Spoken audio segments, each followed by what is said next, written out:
Assalamualaikum warahmatullahi wabarakatuh. Hello healthy people dan Civitas Hospitalia.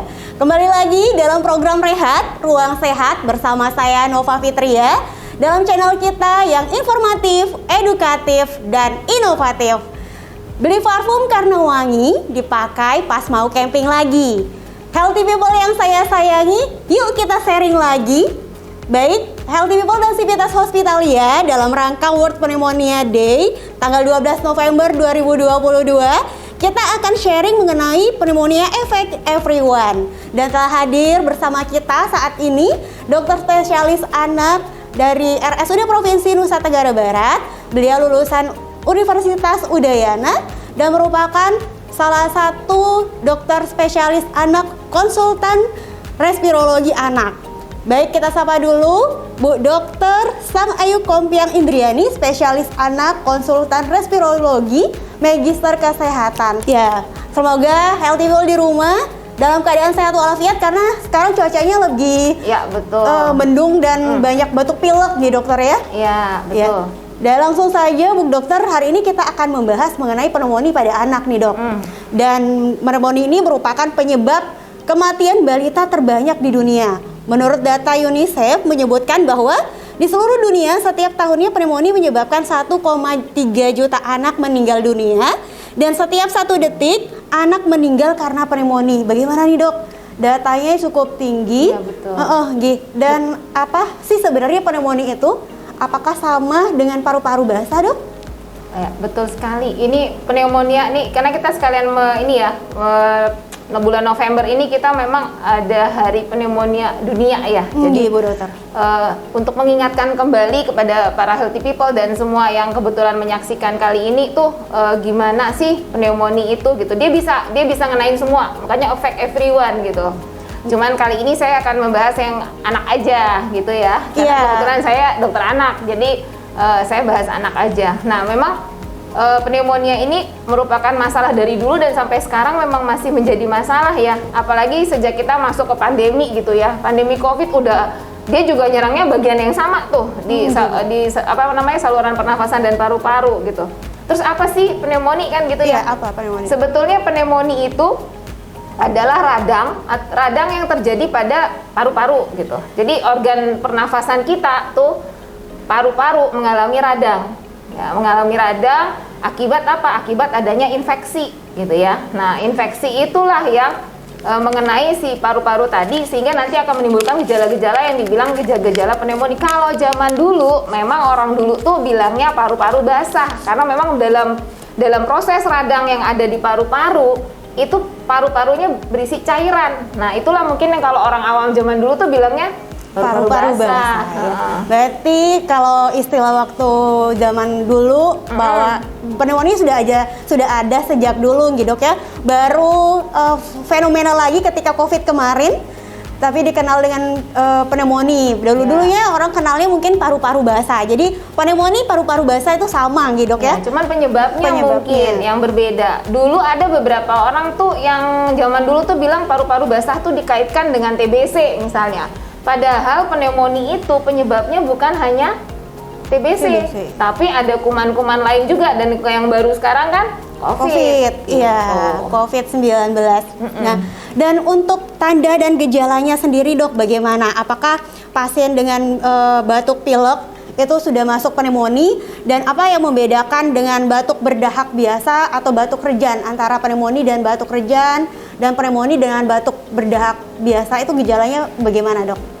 Oke, jadi pneumonia itu kan seperti saya sampaikan tadi kan dia memang radang di paru. Nah, jadi saluran nafas itu bukan cuma paru, saluran nafas itu kan dari hidung, tenggorokan, ya toh, sampai akhirnya di paru. Nah, dia bisa ngenain yang mana aja, bisa di hidung doang, bisa sampai tenggorokan doang, atau sampai di paru.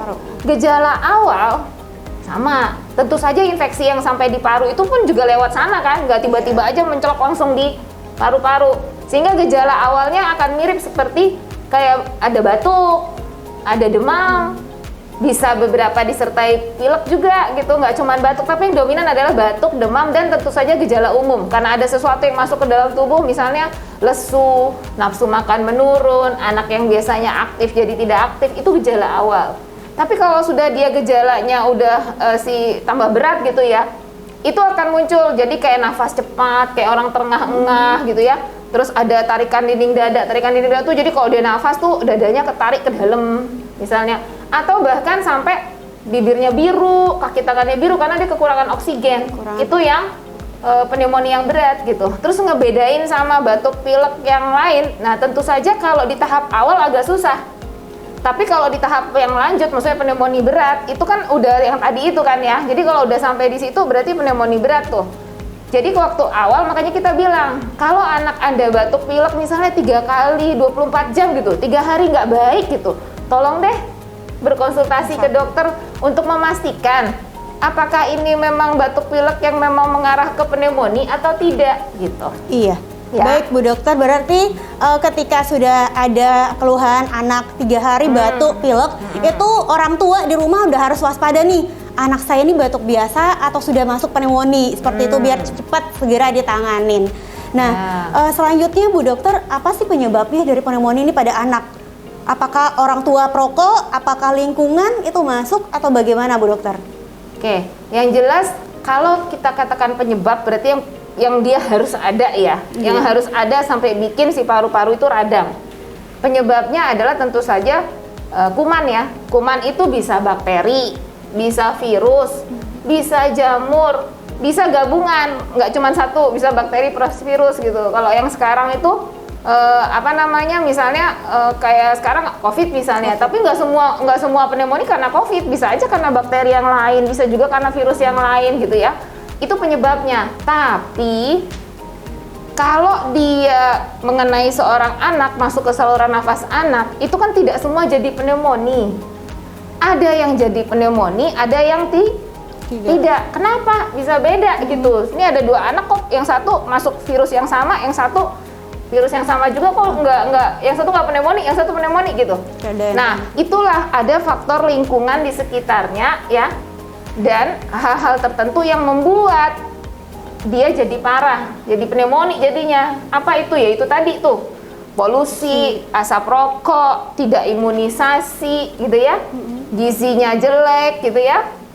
Kemudian ada beberapa lagi mungkin yang ada penyakit bawaan tertentu, ada komorbidnya, entah penyakit jantung bawaan atau ada anemia dan seterusnya. Itu adalah faktor-faktor yang membuat kalau kemasukan si kuman-kuman tadi, dia jadi mudah turun ke bawah ke paru, kemudian membuat radang di paru-parunya yang disebut dengan pneumonia. Iya, berarti tadi Bu Dokter juga sudah menjelaskan penyebab dari pneumonia pada anak, ada virus, bakteri, dan bagaimana sampai virus dan bakteri itu menyebabkan pneumonia pada anak. Nah, selanjutnya Bu Dokter, bagaimana sih, apa saja faktor yang meningkatkan resiko pneumonia ini pada anak? Seperti tadi Bu Dokter tadi sudah katakan ada komorbid ya, ada nutrisi dan lain sebagainya juga udah banyak. Jadi hygiene kita mempengaruhi Dok ya? Jadi kalau kita ngomong faktor resiko tuh kita bagi dulu nih dari si anaknya sendiri gitu kan, kemudian dari si lingkungan sama si bakteri atau virusnya. Itu 3 hal yang harus dilihat kenapa seorang anak gitu bisa pneumonia. Kalau dari segi si anaknya, satu yang tadi saya bilang itu makin kecil usia makin mudah untuk pneumonia ya toh. Makin dia punya komorbid tertentu, lebih mudah dia untuk pneumonia. Gizinya kurang, ada penyakit lain, kayak tadi saya bilang ada penyakit paru bawaan, penyakit jantung bawaan, ada anemia atau hal yang lain, itu juga lebih mudah. Kemudian yang lain lagi adalah tidak imunisasi, tidak dapat ASI. Nah, itu tuh semua hal-hal yang bikin mudah pneumonia. Kemudian faktor lingkungan, baru yang tadi itu, entah polusi, tinggal di pemukiman padat gitu ya, ada asap rokok, itu yang paling penting tuh. Kemudian yang lain tentu saja adalah di lingkungan sekitarnya, prokesnya gitu loh. Kalau anak-anak kan tergantung orang tua dan sekitar ya. Kalau orang tua dan sekitarnya tidak prokes dengan baik, ya otomatis yang kena adalah anaknya. Betul, gitu ya. Walaupun itu juga termasuk prokes si anak sendiri juga harus diperhatikan ya. Baru terakhir adalah si penyebabnya.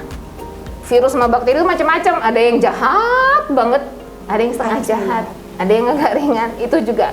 Jadi makin dia banyak virus yang masuk, makin jahat, tentu saja dia pneumonia tambah berat gitu. Iya, baik Bu Dokter, berarti Healthy People dan Sivitas Hospitalia kita harus mengenal banget anak kita bagaimana Dok ya, dari kondisinya sejak betul. lahir, usianya apakah punya komorbid atau tidak, nutrisinya terpenuhi baik apa tidak, dan lingkungan di rumah, ventilasi cahaya juga, dan prokes. Oke, baik Bu Dokter, kita beralih ke pertanyaan berikutnya Bu Dokter.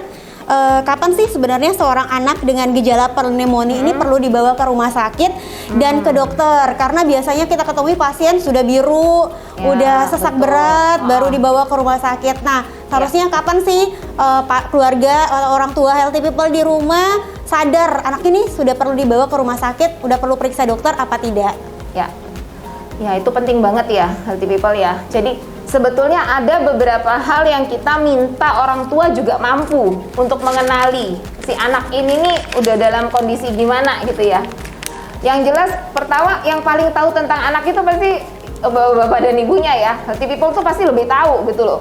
Berubah dikit aja tahu tuh. Yang soalnya kita sendiri itu kalau dokter kan kadang-kadang tuh anak beda-beda ya. Iya Dok. Ada anak yang aktif banget, ada anak yang lesu banget, atau dia biasa-biasa aja. Tapi kalau dia berubah sedikit orang tua pasti tahu. Itu harus peka. Termasuk misalnya kayak nafsu makan, lesu apa enggak, itu orang tua lebih tahu. Cuman yang untuk membawa ke rumah sakit adalah harus tanda bahaya itu Anda tahu. Healthy People harus tahu. Tanda bahaya itu apa? Yang tadi sudah saya sampaikan. 1, nafas cepat. Nafas cepat itu, jadi nafasnya dihitung 1 menit. Itu tuh dihitungin dalam kondisi 1 menit, full 1 menit dihitung berapa kali dia bernafas gitu ya. Kalau dia anak Anda di bawah usia 2 bulan, 60 kali atau lebih itu cepat. Kalau usia 2 bulan sampai 1 tahun, 50 kali atau lebih itu cepat. Kalau dia di atas usia 5 tahun, di atas usia itu berarti 40 kali atau lebih dia cepat. Nah, kalau dia nafasnya cepat berarti itu tanda bahaya. Kedua, apalagi maksudnya tanda bahaya untuk membawa ke dokter ya. Kedua adalah tarikan dinding dada. Jadi dibuka bajunya, dilihat. Dia waktu nafas itu dia membutuhkan gerakan yang lebih dalam buat narik. Jadi ada tarikan dinding dada ke dalam. Nah, kemudian yang lain apa ya? Tentu saja biru tadi. Ya. Jadi karena kekurangan oksigen atau hipoksia kita bilang dia akan menyebabkan bibir biru atau ujung kaki jari, tangan biru gitu ya. Dan tanda bahaya lain misalnya apa? Ya enggak mau minum, muntah terus, enggak sadar, dipanggil-panggil enggak noleh gitu kan. Itu tuh berarti Anda harus segera ke rumah sakit. Tapi saran saya sih kalau bisa jangan sampai bonyok begitu. Misal kalau kayak tadi 3 kali 24 jam batuk, demam gitu, nggak respon-respon, bukannya tambah membaik tapi malah tambah jelek gitu, walaupun belum muncul gejala itu. Saya sarankan Healthy People membawa anaknya ke tempat pelayanan kesehatan untuk dievaluasi gitu. Iya. Ya? Baik, itu dia tadi Healthy People harus mengenal tanda kewaspadaan untuk anak-anak yang mengalami pneumonia. Jadi semakin cepat dibawa ke rumah sakit, semakin tepat mendapatkan pelayanan, semakin bisa diatasi pneumonia Dok. Ya. Dan ketika pasien anak sudah terkena pneumonia seperti itu Dok, pengobatannya seperti apa Bu Dokter? Ya, kalau dia sudah pneumonia, karena kan tadi penyebabnya udah jelas ya. Tadi kita sampaikan ya kuman ya. Kuman. Jadi obatnya ya obat buat bunuh kumannya. Dia harus dapat antibiotik kalau pneumonia ya. Nah, antibiotiknya bisa diberikan kalau dia memang tidak ada tanda bahaya, dia bisa dalam bentuk obat minum. Kalau memang anaknya masih mampu untuk minum obat dan dia tidak ada tanda bahaya. Tapi kalau dia ada tanda bahaya tadi, tentu saja antibiotiknya harus diberikan di rumah sakit karena harus melalui infus. Terus karena oksigennya kurang, kalau dia kekurangan oksigen tentu saja dia harus mendapatkan oksigen. Iya betul, oksigen. Terus yang lain adalah terapi lain tentu saja yang untuk membuat memenuhi kebutuhan sehari-hari ya. Ya cairan, ya makanan, minuman gitu ya. Kalau dia demam dikasih obat panas untuk membuat dia lebih nyaman sehingga dia bisa sembuh lebih cepat. Gitu. Baik Healthy People, seperti tadi Bu Dokter katakan bahwa yang diatasi yaitu penyebabnya kuman, bakteri, dan virus. Dan itu menggunakan antibiotik. Mungkin jangan di rumah tuh jangan sampai sembarangan menggunakan antibiotik ya, Dok ya. Jangan karena lihat demam, batuk, pilek asal beli di apotik seperti itu, harus menggunakan resep dan dosis dari dokter. Jadi segera bawa ke pelayanan kesehatan, ke rumah sakit atau ke dokter. Baik Bu Dokter, selanjutnya kita beralih ke pertanyaan berikutnya. Apakah pneumonia ini berdampak pada paru dan masa depan pertumbuhan anak, Bu Dokter? Apakah akan menyebabkan kurang gizi, stunting, atau menyebabkan kerusakan pada paru selanjutnya, atau seperti apa? Oke, ya. Jadi tergantung pneumonia ya. Kalau pneumonia, makanya cepat ditanganin gitu. Kalau pneumonia cepat ditanganin, kemudian dia sembuhnya baik gitu ya, sembuh sempurna, ya dia tidak akan membuat masalah di kemudian hari gitu. Makanya cepat-cepat dibawa untuk diobatin dan ikuti petunjuk dari dokter. Tapi kalau dia tidak langsung ke rumah sakit atau tidak menyelesaikan pengobatannya dengan baik, terus akhirnya sembuhnya tidak sempurna, ada komplikasi, karena pneumonia itu bisa komplikasi loh. Pneumonia itu bisa bikin penyakit paru kronik, misalnya nanti ada cairan di paru gitu, terus parunya bisa pecah, kemudian di kemudian hari suka pneumonia berulang gitu. Terus jadi nggak cuma sekali dia bisa berulang, karena kalau dia tidak membaik ya kayak gitu, kemudian dia jadi kekurangan oksigen berkepanjangan, itu tentu saja akan menyebabkan efek di kemudian hari, karena dia sering sakit, berat badannya nggak naik-naik, ya nggak sih? Pasti akan mengganggu tumbuh kembangnya yang lain. Jadi bukan berat badan aja ya, tinggi segala macam, kemampuan dia untuk berkembang, itu semua akan kena kalau dia tidak sembuh dengan baik. Gitu ya. Jadi harus dilihat satu persatu. Jadi kalau misalnya mau cepat baik dan tidak meninggalkan masalah di kemudian hari, cepatlah berobat. Betul. Ya, jadi seperti tadi dijelaskan bahwa akan berdampak kepada paru-parunya jika tidak ditangani dengan baik, dan akan berdampak pada tumbuh kembangnya, bisa stunting juga Dok ya? Bisa berat badan. Kalau sakit melulu gitu ya kan, atau misalnya lama banget akhirnya di rumah sakit gitu sampai 2 minggu, ada loh sampai 2 minggu 3 minggu belum baik ya, karena terlambat dibawa ke rumah sakit gitu, udah komplikasi kemana-mana. Nah itu tentu saja akan berefek untuk berat badan dan tinggi badan. Kalau udah ngomong tinggi badan, ngomong stunting, jadi kena juga jadinya gitu ya. Jadi itu kenapa sebabnya kita harus mengingatkan healthy people supaya tidak terjadi hal-hal yang tidak diinginkan. Iya, betul. Dan apakah selama sejauh ini pneumonia itu dapat disembuhkan total Bu Dokter, tanpa bekas seperti itu, tanpa efek pada masa mendatang seperti itu? Dapat disembuhkan atau bagaimana Dok? Ya, seperti yang saya bilang tadi, kita punya banyak sekali lulusan pneumonia. Jadi kalau dia datang, iya benar. Alumni pneumonia yang sembuh sempurna banyak banget gitu. Ya, tapi kayak tadi saya bilang, dia cepet datangnya. Kalau dia cepet datangnya gitu kan. Iya. Kemudian mengikuti pengobatan sesuai dengan yang kita rencanakan ya. Ibu mesti rawat inap sekian hari gitu kan. Baru pulang setelah kita perbolehkan pulang. Itu bagus. Dan yang kedua ya, yang harus dicatat ya. Jadi pneumonia itu kan ada faktor-faktor resiko yang tadi tuh. Iya. Banyak faktor. Ya, jadi kalau misalnya tidak ingin berulang, faktor resiko tadi tuh dihilangin. Makanya saya selalu nanya kalau ngulangin pasien, Bu, yang bapaknya ngerokok, udah berhenti ngerokok nggak? Begitu nanti dia pulang, di rumah ada yang ngerokok lagi, gitu kan? Ada yang prokesnya nggak bener. Jadi yang bikin dia tidak sempurna dan berulang itu adalah tidak mengubah faktor resiko. Kebiasaan dan resiko. Iya, sembuh mah sembuh. Tapi kalau sembuh, tapi di rumah faktor resikonya tetap ada, nggak mau ngasih ASI, nggak mau imunisasi anaknya, gitu kan? Nggak memperhatikan gizi anaknya, bapak tetap ngerokok, gimana nggak berulang? Itu sebenarnya faktor-faktor yang menyebabkan jadi jelek. Iya. Jadi kalau semuanya bersih, clear, sesuai dengan yang kita indikan tadi, itu ya bagus. Banyak alumninya. Banyak ya. Dan baik gitu. Tapi jangan sampai karena pneumonia bisa diatasi, jangan sampai jadi alumni pneumonia. Nauzubillah Dok ya. Kalau bisa dicegah sejak dini. Paru. Mungkin benar Bu Dokter. Tadi Bu Dokter mengatakan salah satunya imunisasi. Apakah sudah ada imunisasi untuk mencegah pneumonia ini, dan kapan diberikan Dok imunisasinya? Ya. sebetulnya imunisasi untuk mencegah pneumonia itu sudah ada di puskesmas ya.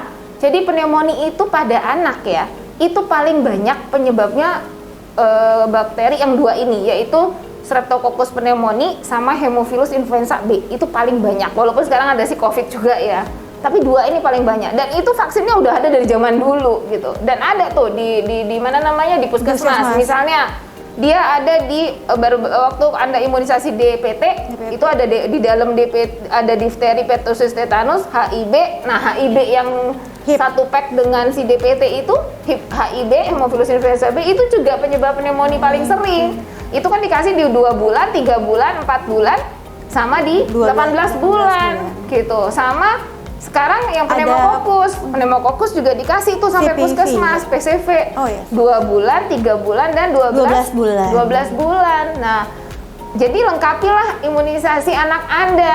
Pandemi memang bikin agak bonyok ya, nggak berani keluar, kemudian nggak berani vaksin, takut ke Fasiankes gitu. Tapi sekarang kan udah bisa ya. Iya, Jadi kalau yang healthy people, ibu-ibu, bapak-bapak yang ayah bunda yang di sana tuh, yang anaknya berasa, aduh kayaknya nih saya imunisasi anak saya bolong-bolong nih gara-gara pandemi gitu ya. Iya. Ayo mari, nggak ada yang nggak bisa. Jadi kita bisa kejar itu keterlambatan atau ketidakdapatan vaksin waktu itu, supaya anak Anda terlindungi, supaya tidak terjadi pneumonia gitu. Ya, baik healthy people dan Civitas Hospitalia, para orang tua di rumah, mungkin sekarang kita cross check lagi nih, anak saya udah dapat vaksin, dibuka-buka dulu nih vaksinnya yang telat, yang kelewat selama pandemi 2 tahun ini apa aja, bisa dikejar dok ya, di puskesmas terdekat, di fasilitas kesehatan terdekat itu sudah ada. Rumah sakit Posyandu kayaknya di masyarakat sudah gencar. Sebenarnya di mana aja bisa dikonsultasikan di tempat fasilitas pelayanan kesehatan yang memang melayani untuk imunisasi. Ya, baik Bu Dokter, kita berlanjut ke pertanyaan berikutnya. Apakah jika tidak ditangani dengan baik, pneumonia pada anak ini dapat menyebabkan kematian? Kalau tadi sudah ada alumni nih dok, apakah ada yang meninggal seperti itu dok? Tadi pas awal saya juga sudah menyebutkan beberapa data. Dan bagaimana ketika COVID ini, apakah semakin meningkat atau bagaimana dok? Ya, kalau yang meninggal ada, kan tadi udah sebut ya, 30 detik loh, satu meninggal karena pneumonia. Berarti 1 menit 2. 1 jam berapa? Sudah. Ya, itu data yang real ada ya. Ya, terutama itu terjadi pada tempat-tempat yang dimana kalau misalnya mungkin kalau dia terjadi di tempat yang keterbatasan ya, artinya keterbatasan ada Fasiankes, jadi dia datangnya terlambat, oke, itu bisa dimaklumi ya, tapi jangan sampai yang telat bawa gitu loh, karena yang kebanyakan nih yang telat bawa nih, begitu terlambat, dia datang sudah jelek gitu ya, kemudian akhirnya itu yang menyebabkan dia sudah terkomplikasi gitu. Cairannya sudah full, kemudian dia sudah komplikasi ke otak, jadi infeksi di darah, segala macam, itu susah untuk membaik. Dan itu yang biasanya berakhir dengan kematian gitu. Ya, jadi banyak. Kalau misalnya kita lihat waktu pandemi kemarin ya tambah banyak karena virusnya nambah penyebabnya, ya kan? Dulu cuma dua yang paling sering gitu, waktu pandemi nambah lagi gitu ya. Nah, cuman kita harapkan kalau ke sekarang ya memang COVID-nya kan sudah rada-rada begini ya, masih ada, tapi imunisasi ini sangat membantu banget gitu loh. Artinya gejala-gejala menjadi lebih ringan gitu ya. Sehingga kita harapkan betul-betul ini merupakan salah satu cara untuk mengurangi kematian pada anak. Jadi yang memang anaknya atau dari ayah bunda yang memang sudah memenuhi syarat untuk vaksinasi, silahkan divaksin, karena itu sangat mengurangi angka kematian. Kita berasa banget soalnya sejak ada vaksin itu, angka kematian untuk anak karena COVID itu turun. Iya. Beda dengan waktu sebelum ada vaksin CPV. Iya. Baik, healthy people, yang 2 kunci yang tadi disebutkan Bu Dokter, dibawa sebelum memburuk kondisinya. Yang kedua, dicegah dengan menggunakan vaksin. Jadi dan segera. Prokes. Oh iya, prokes satu lagi bisa, vaksin doang. Kalau nggak prokes nggak bisa ya. Bener sekali Bu Dokter. Terakhir nih Bu Dokter, pesan-pesan kesehatan bagi orang tua agar anak terhindar dari pneumonia. Sepertinya tadi sudah jelas, udah dirangkum semua. Dan sekarang mungkin disimpulkan Bu Dokter pesan-pesan kesehatan untuk mencegah pneumonia buat anak buat anaknya yang memiliki anak orang tuanya di rumah gitu. Ya, ya terima kasih. Jadi sebetulnya kita kalau mau stop pneumonia itu ya, yang tadi itu seperti kita udah sampaikan. Pertama itu usahakan ya, karena beberapa hal itu kan harus kita yang bisa bapak dan ibu lakukan ya. Satu, ASI ya, ASI loh ya. ASI. Usahakan ASI eksklusif, itu hal yang sangat membantu. Kemudian yang kedua itu tolong tuntaskan imunisasinya. Jadi lengkapi sesuai dengan yang seharusnya sesuai jadwal gitu ya. Kemudian kalau memang ketiban sakit, obati segera. Jadi jangan nunggu-nunggu bonyok gitu ya. Jadi obati segera, bawa ke fasilitas pelayanan kesehatan seperti yang tadi, apa tanda-tanda yang sudah kita share tadi ya. Kemudian pastikan kecukupan gizi, karena gizi juga faktor resiko yang sangat mempengaruhi untuk kejadian pneumonia menjadi berat. Kemudian yang lain adalah tentu saja yang lain-lain itu adalah faktor pendukung ya, kayak menghindari polusi gitu ya. Kemudian tentu saja prokes ya. Prokesnya tolong dilakukan, karena walaupun kita sudah seperti ini, semua sudah vaksin, tidak akan ada artinya kalau kita tidak prokes. Prokes itu bukan hanya untuk COVID, tapi untuk semua virus, bakteri, dan kuman lainnya, karena mereka semua bergentayangan di mana-mana, di udara. Jadi dia tidak hanya untuk masker, tapi cuci tangan. Iya betul, tidak hanya untuk melindungi COVID, tapi juga yang lain. Jadi ingat pakai masker, cuci tangan gitu ya, dan menjaga jarak. Menjaga jarak. Iya. Baik Bu Dokter, sepertinya kita sudah cukup panjang. Ada banyak ilmu dan ada banyak ilmu baru yang kita dapatkan buat healthy people dan Sivitas Hospitalia di rumah. Semoga ilmu yang di-sharing oleh Ibu Dokter Indri ini bermanfaat untuk healthy people dan kita semua. Dan terima kasih banyak Bu Dokter Indri atas waktu dan kesempatannya, sangat banyak banget ilmu yang bermanfaat untuk kita di hari ini. Ya, sama-sama Mbak Nova. Baik, healthy people, mari bersama Dok kita cegah pneumonia sejak dini bersama-sama, karena kalau tidak bersama-sama itu tidak akan betul. bisa. Kita sendiri nggak mungkin ya, kita butuh bantuan semua orang, kita butuh bantuan dari ayah dan ibu, kita butuh bantuan semua orang di sekitar kita untuk membantu menciptakan lingkungan yang baik untuk anak-anak ini supaya bisa sehat, kemudian bisa tumbuh dengan tumbuh kembangnya bisa optimal, sehingga bisa menjadi generasi penerus kita di kemudian hari yang gemilang. Yuk, mari healthy people, kita bentuk generasi Indonesia yang sehat dan cegah pneumonia sejak dini sehingga kematian akibat pneumonia bisa diatasi. Saya Nova Fitria dan Dr. Indri pamit undur diri. Terima kasih atas perhatian dan waktunya pada hari ini. Mohon maaf bila ada salah-salah kata. Sampai jumpa di lain kesempatan. Wassalamualaikum warahmatullahi wabarakatuh. See you, bye-bye. Tetap sehat ya.